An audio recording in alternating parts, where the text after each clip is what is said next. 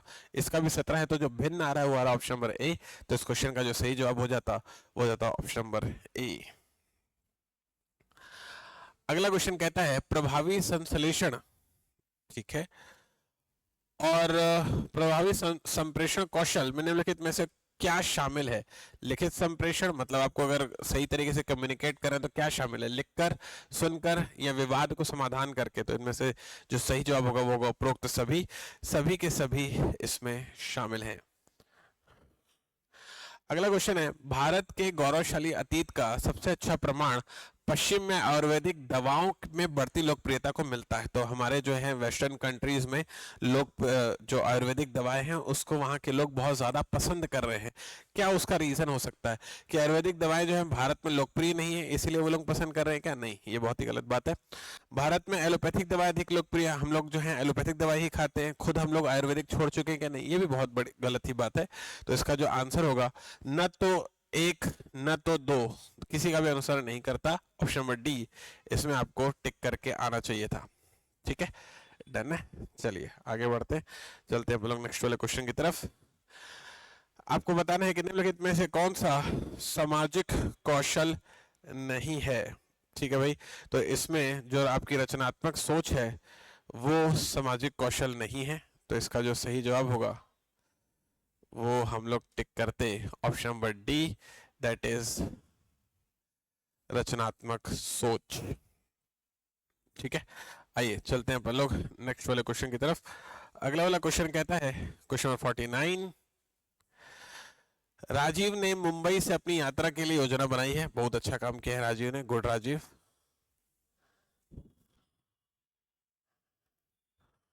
ठीक है, अब इस वाली यात्रा में वो क्या करता है?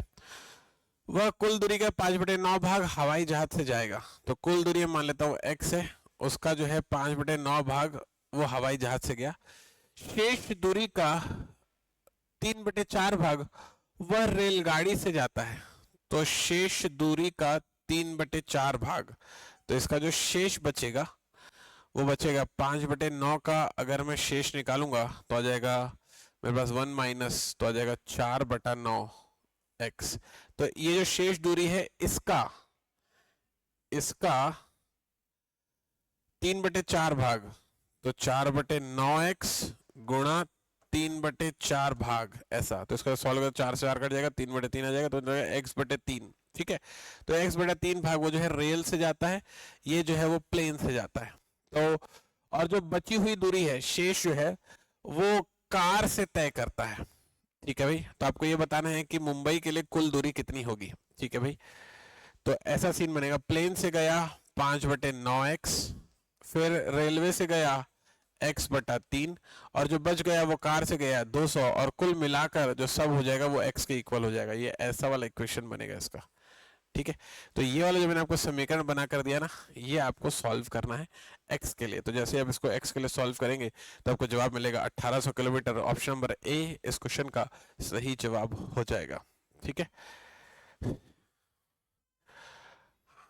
अगला है, जो भी कहा जा रहा है, ठीक है भाई, कह लो, उसे सुनना, समझना और उस पर प्रतिक्रिया देना, ये सब करके सर्वोत्तम प्रकार का श्रवण है, उसे हम लोग क्या कहते हैं? इसे हम लोग किस प्रकार का प्रक्रिया हम लोग कहते हैं? तो ये दरअसल कुछ और नहीं है, यह सक्रिय श्रवण कि आपने सुना और फटाक से रिस्पॉन्ड किया।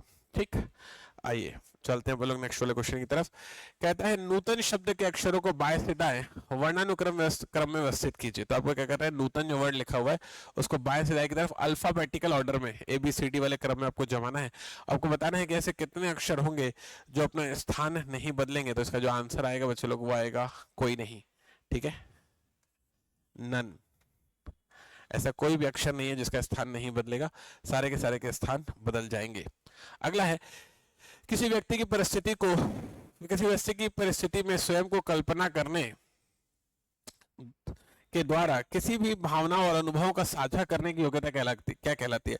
आपने किसी की बात सुनी और उसको जो है दिल से उसकी बात को समझकर जो है उसको जवाब किया, तो आपका जो ये कहलाता है अप्रोच, ये कुछ और नहीं, ये कहलाता है एम्पैथी, मतलब कि सहानुभूति देना। ठीक है, ये कहलाता है एम्पैथी, मतलब कि सहानुभूति देना। अगला है 616 सदस्यों की एक सेना की एक टुकड़ी है को परेड में 36 सदस्यों के आर्मी बैंड के पीछे मार्च करना है। कह रहे हैं दोनों समूहों में समान संख्या के कॉलम में मार्च करना है, तो बताइए कॉलम की अधिकतम संख्या कितनी होगी। तो इस वाले क्वेश्चन के लिए फिर से वही सेम लॉजिक का क्वेश्चन था, आपको अधिकतम संख्या पूछा जा रहा है, मतलब आपको कुछ और नहीं निकाल के देना था, HCF हाईएस्ट कॉमन फैक्टर निकाल कर आपको देना था। तो 616 और 32 के बीच का आपको कुछ नहीं करना था, सिर्फ HCF निकालना था। ठीक है, तो जब 616 और 32 के बीच का जब HCF निकालेंगे तो जो आंसर होगा वो कुछ और नहीं होगा, वो होगा 8। तो इस क्वेश्चन का जो सही जवाब है वो होगा 8। ठीक है, डन है, यहाँ तक अपन लोग आगे बढ़ सकते हैं। चलिए आगे बढ़ते हैं बच्चे लोग। ये रहा अगला क्वेश्चन, कहता है यह आवश्यक घटक जो दूसरे के साथ अच्छी तरह से संप्रेषण करने की विचार प्रक्रिया में एक सकारात्मक प्रवाह का परिणाम है, क्या कहलाता है। तो ये कुछ और नहीं कहलाता है, ये कहलाता है बच्चों लोग अभिवृत्ति। तो इस वाले क्वेश्चन का जो सही जवाब होगा वो होगा अभिवृत्ति। ठीक है, डन है, चलिए आगे बढ़ते हैं। कहता है यदि कोई वस्तु 5 फीट प्रति सेकंड की गति से चलती है तो 1 घंटे में कितनी फीट की वो दूरी तय करेगी। तो भाई 1 सेकंड में 5 फीट है तो 1 मिनट में कितना होगा, 5 गुणा 60। 1 घंटे में कितना होगा, फिर से गुणा 60। ठीक है, तो इसको सॉल्व करेंगे तो ये कुछ और नहीं आएगा, वो आएगा 18,000। ठीक, चलिए आगे बढ़ते हैं। अगला क्वेश्चन कहता है नीचे दी गई व्यवस्था में दाईं छोर से 25 अंक के दाईं ओर 7वां अंक कौन सा है। तो आपको कुछ नहीं करना था, आपको सीधा सीधा 25 में से ये वाले 25 में से इस 7 को घटा देना था, तो आपको बचता 18। तो आप सीधा सीधा दाएं छोर से देख लो कि 18वां अंक कौन सा बैठ रहा है, बात खत्म हो जाती है। ठीक है, तो आप सीधा सीधा जो है जब 18वां अंक देखते तो आपको जवाब इसका मिलता, वो होता 5। तो इस क्वेश्चन का जो सही जवाब है वो होगा 5। आइए आगे बढ़ते हैं। ये रहा अपने पास क्वेश्चन। ये क्वेश्चन है बच्चे लोग दरअसल डेटा इंटरप्रिटेशन का, आपके एग्जाम में हमेशा DI के क्वेश्चंस पूछे जाते हैं, तो फटाक से एक बार इस वाले क्वेश्चन को आप लोग मेरे साथ देख लीजिए। तो क्वेश्चन में कहता है कि भाई 2 वर्षों 2000 और 2001 के दौरान प्रकाशन कंपनी में बिक्री को दर्शाता है, ये मेरे पास बिक्री गिवन है प्रकाशन कंपनी की 2001 और 2000 वर्ष के लिए। ठीक है, तो यहाँ पर जो शेडेड वाला है वो 2000 के लिए होगा और 2001 जो है वो खाली वाला होगा। ठीक, और ये B1 B2 B3 जो है शाखाएं हैं। अब आपको बोल रहा है कि दोनों वर्षों के लिए शाखा B6 की कुल बिक्री, दोनों वर्षों के लिए शाखा B3 की कुल बिक्री का कितना प्रतिशत है। तो जब भी मैंने आपको क्लासरूम में पढ़ाया ये वाला क्वेश्चन, जब भी आपसे वो पूछे कि भाई कितना प्रतिशत है, तो कितना प्रतिशत के लिए आप देखते हैं कि का किस में लिखा हुआ है, तो आपको पता चलेगा कि जो का है वो B3 में लिखा हुआ है। तो B3 का आप टोटल निकालेंगे, B6 का आप टोटल निकालेंगे और दोनों को डिवाइड करके इंटू 100 एंड यूज परसेंटेज कर देंगे। तो जैसे आप इसको सॉल्व करते हैं तो आपका जवाब कुछ और नहीं हुआ, तो ऑप्शन नंबर C। तो क्वेश्चन नंबर 57 का जो सही जवाब होगा वो होगा ऑप्शन नंबर C। ठीक है, आइए क्वेश्चन नंबर हम लोग चलते हैं 58 की तरफ। दोनों वर्षों के लिए शाखा B2 की कुल बिक्री का दोनों वर्षों के लिए शाखा B4 की कुल बिक्री से क्या अनुपात है। तो आपको क्या करना है कि जो B2 है उसको दोनों वर्षों का जोड़ लेना है और B4 है उसमें दोनों वर्षों का जोड़ लेना है। कहाँ से जोड़ना है सर, वो यहाँ पर आपको एक बार दिखा देता हूँ इस चार्ट में ले जाकर। ये है B2, इन दोनों को जोड़ लीजिएगा, ये है B4, इन दोनों को जोड़ लीजिएगा और उन दोनों को डिवाइड करवा दिए, क्योंकि अनुपात पूछ रहा है तो आपको दोनों को डिवाइड करवाना है। तो जैसे आप दोनों को डिवाइड करवाएंगे तो आपको जो सही जवाब है वो आपको मिलेगा option number D, that is 7:9। ठीक है, आइए आगे बढ़ते हैं, चलते हैं बच्चे लोग क्वेश्चन नंबर 57 की तरफ। ये रहा क्वेश्चन नंबर 57। क्वेश्चन 57 हमसे कह रहा है कि total sales of branch B6, अच्छा ये तो हो चुका है, हिंदी इंग्लिश का फर्क है क्या। चलिए आगे बढ़ते हैं। अच्छा ये रहा अगला वाला चार्ट, ये मेरे पास अगला डेटा इंटरप्रिटेशन का इन्होंने चार्ट गिवन किया है। इस वाले क्वेश्चन को अब मैं सॉल्व करने जाऊंगा। तो अगर मैं देखूं इसमें तो मुझे वर्ष गिवन है, वेतन गिवन है, ईंधन और परिवहन में जो खर्च हुआ वो गिवन है, बोनस गिवन है, ब्याज गिवन है और फिर कर भी मुझे गिवन है।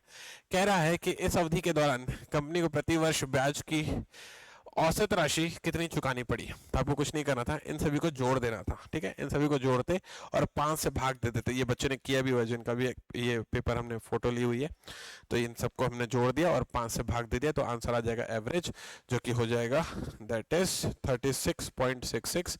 बच्चे ने एकदम करेक्ट निकाला है। क्वेश्चन नंबर इसका ऑप्शन नंबर डी एकदम सही जवाब होगा।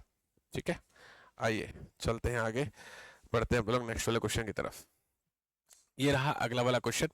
इस वाले क्वेश्चन में आपसे पूछ रहा है कि अगर बी ए सी डी है तो फिर एफ ई क्या होगा। तो आप अगर थोड़ा आधा आधा करके भी देखते हैं तो बी ए सी डी मतलब बी ए सी डी के वैसे ही सेम कॉमन है एफ ई का जी एच। तो इस क्वेश्चन का जो सही जवाब था वो था ऑप्शन नंबर बी, बात खलास। अगला है क्वेश्चन नंबर 61। क्वेश्चन नंबर 61 आपसे कहता है वो कि संप्रेषण कौशल की कमी निम्नलिखित में से किस में परिणत हो सकती है, भ्रम में, निराशा में, खोए हुए अवसर में। तो इसका जो आंसर है वो हो जाएगा उपरोक्त सभी में। तो इस क्वेश्चन का जो सही जवाब है बच्चे लोग वो होगा उपरोक्त सभी। ठीक है, आइए आगे बढ़ते चलते हैं अपन लोग नेक्स्ट वाले क्वेश्चन की तरफ। प्रश्न चिन्ह के स्थान पर क्या आना चाहिए। तो जब आप इसको सॉल्व करेंगे तो आपको पता चलेगा कि ये जो पैटर्न है ये कुछ ऐसा है कि 2 को छोड़े तो ए के बाद वाला बी, फिर बी के बाद वाला सी, सी के बाद वाला डी, वैसे ही 2 को छोड़े तो एम एन ओ, है ना, फिर 2 को छोड़े तो ओ पी, फिर यहाँ पर देखेंगे तो आ जाएगा क्यू। तो इस क्वेश्चन का जो सही जवाब है वो था क्यू। ठीक, आइडिया एक्सेप्टेड। आइए चलते हैं अपन लोग नेक्स्ट वाले क्वेश्चन की तरफ। ये रहा अगला वाला क्वेश्चन।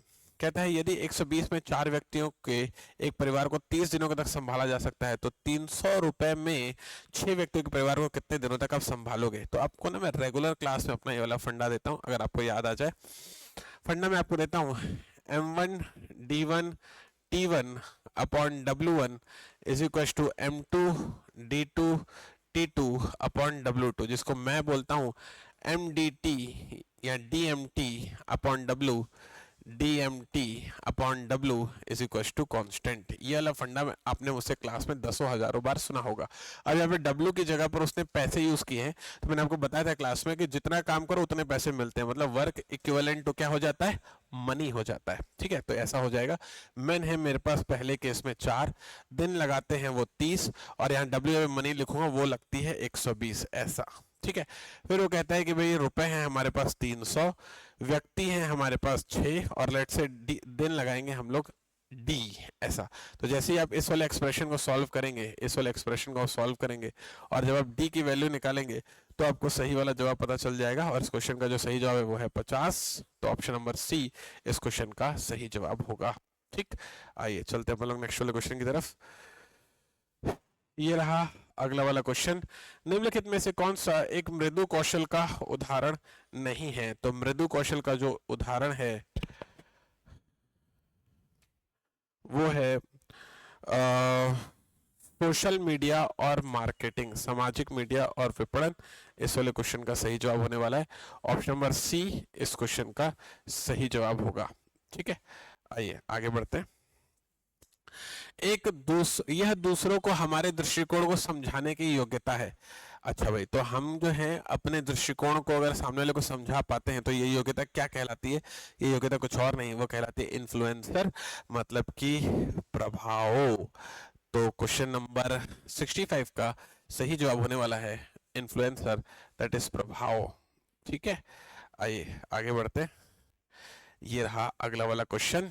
अगला क्वेश्चन कहता है राजेश 25 मीटर दक्षिण की ओर चलता है, फिर वह बाई ओर मुड़ जाता है और 20 मीटर चलता है, फिर वह अपनी बाई ओर मुड़ जाता है। ठीक है भाई, और फिर उसके बाद वह 25 मीटर चलता है, वह फिर अपने दाईं ओर मुड़ जाता है, और उसके बाद वह 15 मीटर चलता है। तो आपको बताना है कि अपने प्रारंभिक बिंदु से किस दिशा पर है और कितनी दूरी पर है। बहुत ही इजी क्वेश्चन था, आप बहुत आराम से लाइन बाय लाइन इसको सॉल्व करेंगे तो आपको जवाब पता चल जाएगा। ऑप्शन नंबर बी इस क्वेश्चन का सही जवाब है, वो है 35 मीटर ईस्ट। ठीक है, आइए चलते हैं अपन लोग नेक्स्ट वाले क्वेश्चन की तरफ। कह रहा है कि निम्नलिखित में से कौन सा भिन्न 1/2 से बड़ा है। तो इसमें जो सही जवाब है वो बिल्कुल इस बच्चे ने सही मारा है।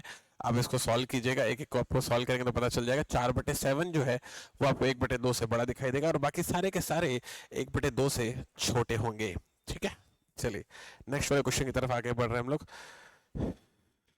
ठीक, तो ये जो था सी सेट वाले क्वेश्चन में यहाँ तक क्वेश्चन नंबर 67 तक आपको एप्टीट्यूड और रीजनिंग के क्वेश्चन थे, जो मैंने आपको सारे के सारे कवर करवा दिए। तो हमारा जो है सीजीपीएससी का जो आपने पेपर देखा, जिन जिन बच्चों ने मुझसे रेगुलर क्लास अटेंड की होगी, दे हैव रियलाइज, उन्हें पता चला होगा कि सारा कुछ जो हमने क्लासरूम में पढ़ा है ना, बिल्कुल उसी तरीके से पूछा गया है बच्चे लोग।